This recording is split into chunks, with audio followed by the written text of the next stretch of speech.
It's just it's something I really admire Mushi for in the teams he plays for, is that he is not scared to try something that others would never even consider picking. Like, I'm not saying Wraith King is completely ridiculous as a pick, but I remember at DAC they played a support Riki. I could not believe it when I saw it. It did not work. But but they actually had the confidence. Like that's what matters. He was like, this is how it's going to work. I believe in this. We don't care what the metagame is. We don't care what other teams are picking. We're going to surprise them and we'll catch them off guard with something different. I mean, there's definitely credit to that. He goes a lot with feeling, you know, like it's like he tells it, guys, I actually have this feeling that this is going to be good this game. So we're going to do it. Goes off of his instincts a little bit more. If the team trusts it, it's a very powerful ability to have. Yeah, for sure. It just goes to show how much faith they have in him, right? Because they definitely believe in Mushi's ability. Man, I wish they have a bounty hunter now. Their lineup is like screaming track. You track and you just trade kills and you run around. You chase with TA and the snowball and the sigil. They have a lot of like fighting and small fights and chasing power. And track would definitely be something that they would want to have, might consider to have in their team composition. At the same time, I think Clockwork has like he can counterplay them really easily though. Like isolating the Tusk and the Wraith King, who are pretty low mobility heroes after Snowball. Like Snowball usage and Clockwork, Hookshot, and Cog placement is very, very important in this game. Wyvern's actually a god tier pick against this lineup. That is like a kick, man, into Fnatic's lineup. They have so much issues with dealing with the Cold Embrace. They have to maybe pick someone that has spell damage right now, or something to counteract that. It's not even just that, right? Of course, Cold Embrace is like incredible against Tusk ult, Witch Doctor ult, everything from Wraith King apart from the stun, which is his only active ability, and TA. All of TA's damage is physical. So Cold Embrace is incredible, but it's also a great counterpick to Tusk, right? You roll in, and then when you roll in, you expose yourself to a good winner's curse, and all of Fnatic's lineup is actually close. They need to come in close. TA is a range carry, but she's like a 300 range carry. Wraith King melee. Death Ward is the only thing that they can probably play around the curse with, but it's actually going to be pretty tricky here for Fnatic, I think. And so Crystal Maiden. This is quite unexpected. I mean, if we were to try to find the reason. They might actually want to go aggro try with this line. Like, if they don't do aggro try and they just do defensive lanes, it kind of feels that they are going to lose out a lot from the laning phase. Aggro tri-laning into Gyro is always scary, though. That is risky, and it's Lina and Wyvern, so both the supports have very long range, a lot of harass, so yeah, it's probably a bad idea. It's probably a bad idea, that is not an easy tri-lane to go into.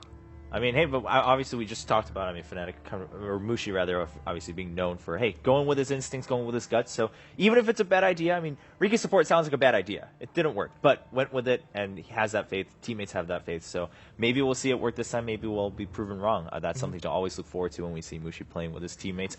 On the other side, IG looking like they're feeling pretty confident again with their draft, going off of that win in Game 1. So we will be jumping right into Game 2 between IG and Fnatic. Luo so quick to the top. They are really wanting to win this Vision game against Fnatic. And we should welcome everyone in from the main live stream. So greetings to all as we go into game number 2. Invictus Gaming up against Fnatic. I am Toby1, joined by Wago. We will be your casters for this game. Greetings and salutations, Dota lovers. Rest in peace, AC. Shout out to he's fine. He's fine. He's really happy. He's in a comfortable position of life. Yeah. So, as you said, the TP out to drop these wards, very nice by IG. So they have perfect information of the lanes already, whereas Fnatic still kind of just looking around, trying to find any information. They haven't seen anyone top. They did not see the gyrocopter bottom, even though they just barely... I like how deep they put that top ward, too. Yeah. Like, if you're running up late, maybe you're going to ward a little bit further down, but actually having that ward up on the high side and to the right, you see deeper into the jungle, and you just have some good fun that way. Yeah. You see the ganks before they really arrive, and you probably maybe get a glimpse of the CM's levels. Yeah, it's a very nice ward. I like it a lot. Can't believe CM no Arcana. She actually doesn't. Well, at least we don't have to see that annoying puppy from running around. I don't like the creatures, Toby.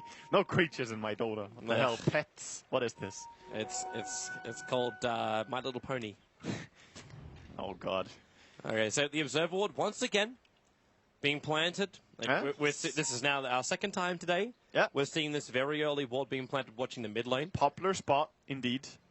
And, before before. It helped them a lot when it was, who was it? Faith playing the Bounty Hunter who dropped those wards? Yeah, it was. Yes. Against the Secret, which was very nice, but it did still not manage to win the game for them. But it was really nice for mid lane.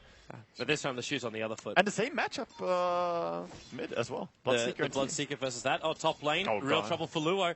KOXY looks like he started off with his son and Johnny, also with a paralyzing cask, and they're just pushing him out as far back as they possibly can. There's no one else coming apart from, well, actually, yeah, there is. It's Chuan up the lane, throws the sentry ward, but there's no obs there. There's nothing there. Gonna miss it. And meanwhile, just trying to focus, you know me, priorities. I'm looking at mid lane mostly for the laning. Mushi playing a very nice TA here, just harassing Ferrari a lot with the side blades. He definitely did a good job so far, as Bloodseeker struggling a little bit. Yeah, just a little bit, but as long as he can still find the last hits, like the regeneration battle between Mushi, like Mushi relies more heavily on his bottle, which he doesn't have because he went for the early Wraith Band. Yeah. But Ferrari, like, you got the 2 points up in the Thirst. He's having a very, very fun time here in the mid. It can get very scary when people go low HP on the other lanes. In Ohio, on bottom lane, like that really position. Yeah, exactly. He's actually salving earlier than he might have done previously, just because of the advantage to Ferrari. Oh yeah, I mean that's definitely a thing you call out when you're playing a game like this and you notice that the Bloodseeker is just going ham. You're like, guys, what are you doing? Please just salve up, stay high on HP, and do not run around with like 200 HP. Because it's going to win the Bloodseeker's lane when you do that. Where's Kerchik headed? Initially, it looked like he was going to try and contest for the 2-minute rune on top. In the end, it's going to be in favor of Chuan, the DD. But he's wasting a lot of time where he could be stacking / farming the Dire jungle. Yeah, actually. He could have been farming a little bit more. I like, when you're running a jungle CM like this, what I like to do is to try one smoke gang and just make sure that that one works, and all the other time just farm as effectively and efficiently as possible. Because else, if you're kind of thinking about ganging every now and then, you find yourself not farming very quickly in the jungle at all. This is from watching a lot of Poppy games and Ake games as well, of jungle CM. Yeah. I give massive props to KYXY. Like, this lane couldn't have been easy to start with, but he's managed to find 12 CS with 2 denies. Yeah, but this DD Wyvern now really just marking his territory, running up. But of course, in the end, it runs out of time, so they finally got D-ward the pull. Very nice D-ward by Johnny, actually. First sentry gets it, and not a common spot as well. So really understanding the words of IG. IG. So your bottom lane's looking good for Burning. He's the highest CS on the board. Wraith King is slowly keeping up with him. So that I don't think there's too much to read into. Faith maybe a little bit more trouble, as Ohio as well as Faith just play around in the jungle. The middle lane's Mushi, 16-7, up against the 12-3 of Ferrari. Everything looks fairly even on that front. And then the off lane, Luo, it's not quick levels because you've got Chuan having to stand with him, but he's finding really good CS in the lane. Yeah, compared to the off-laner of Fnatic, who is walking around at 5-0, and that's Ohio's Tusker. Yeah, Tusker is really being bullied away. He's having a very tough time, so I don't know what he's supposed to do as well. If no pulls are being done by the Lina, where is he meant to go? They have good lane ward showing wherever he walks. It's that early vision that IG TP'd out to drop. Can't leech much experience. So, Kerchik. just gonna check the rune. Where are you? Okay, they're actually going to battle for the top rune, and Kerchik's going to be able to grab it. It's just the bounty. Yeah. Tron, of course, cancelling the clarity at least of the Crystal Maiden, but not much more to do, and she's always full, or she's already full mana. Faith gonna be initiated upon here by the Tusker, doing a good job harassing her. He has to snowball.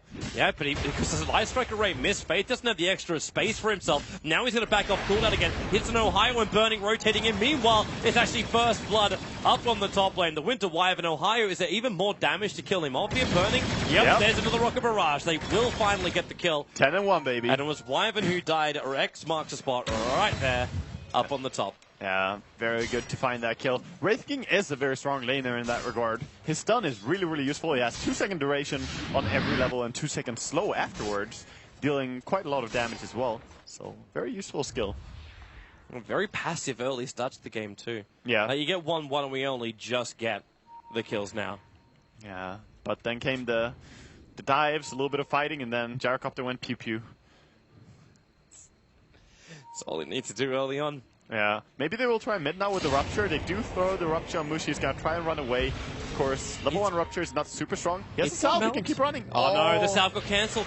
Chuan's on the chase here. They're going to snowball in. Ferrari a little bit too deep, but then they cold embrace in. Ferrari kept alive. Mushy still with defensive refraction charges. Now he's going to run out. The Winter Wyvern getting the kill. Nice punish. So deep here. Body blocks. Body blocking up Chuan. So Tuskar can find himself a 1 kill. In fact, another one there. What a nice support player, just giving that away to Ohio as well. Because he could have very easily just attacked and taken that kill, but he's like, nah, I'm just going to hold you in place with my body block right here. Nice play there overall. And just unfortunate for TA. Could have kept running, because level 1 Rupture doesn't deal enough damage to cancel salve. So he could have kept running, and he would actually have probably lived there. But still, an amazing punish for him, regardless. And things are going to start to get a little tight now with Fnatic getting a couple of these kills. It's the Golden Experience going to swing back their way.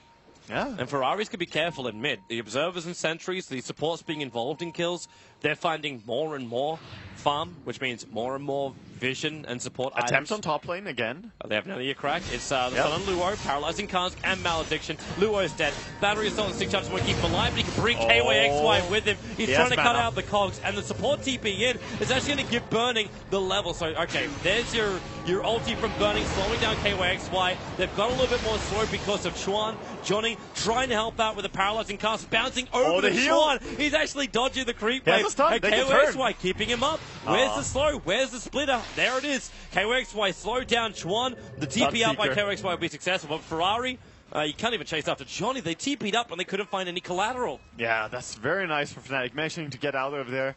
They could maybe have had an idea to turn there, but very smart to keep running as Bloodseeker was TPing out. I did not see that. So, very well done, and Fnatic get away. And of course, that's wasted time for Ferrari. Meanwhile, Mushi is just pushing the mid tower. And Ohio even is finding space on bottom. Having good times for Fnatic all across the board. Yeah. They still have to be concerned about Burning. Like, more than anything else, they have to be worried about him. But the flash farming isn't on the same level as what we saw with, like, Secret earlier on, where you just move around from stack to stack. Yeah, he's not completely uncontested. So, this game, he does have the top farm, but yeah. Luo. The Cogs trying to protect him, but Ohio has the snowballs down. Johnny can't keep up with him, however. And if they had the Death Ward, Fnatic would have had that kill, but the level 6 isn't there for him just yet. Yeah, not just yet. Kercher could help him out. He could just, like, frostbite the Alpha Wolf and let him take the experience. But they're going to try on the Wraith King top. They know he doesn't have ulti. They just Rupture him now. Look at how close Ferrari is hiding. Oh, there's your Rupture. And KOXY just running it off. He does have 2 1 charges, but now the Blood Right burning. The call down as well. The TP started, but they ended up cancelling that one. They would have to TP so much sooner because they're going bottom lane. They're after Luo. Hook shot up. He wants to try and cox him back and actually lock him in range of the tower. Luo will die here, but maybe not with the cold embrace. The Malediction's not doing the work, and the battery assault with Chuan behind him. The slave comes in from Faith. He'll find one of the kills. Luo should still be careful with his life. Yeah. With that backup. Ferrari. Careful. Okay, yeah, Mushy, he's got a lot of power there. Yeah, Bloodseeker always so fast hero. Like, just with treads and people not even being that low HP, he's still 400 movement speed. So he can be very aggressive. Top tower gets brought down by Burning, gets the last hit as well. So very nice for him. The Ancients are actually blocked now by Faith. So he walked there and checked it. Scouting it out means, too, the Burning should be making his way over. Yeah, at least they will keep tabs on where the TA is moving and when she will go there to clear it. Should be around this timing anyway. I remember casting the ESL 1 Chinese qualifiers, and like moments like this in Chinese Dota when you got a whole bunch of like ancient stacks, you move over and contest.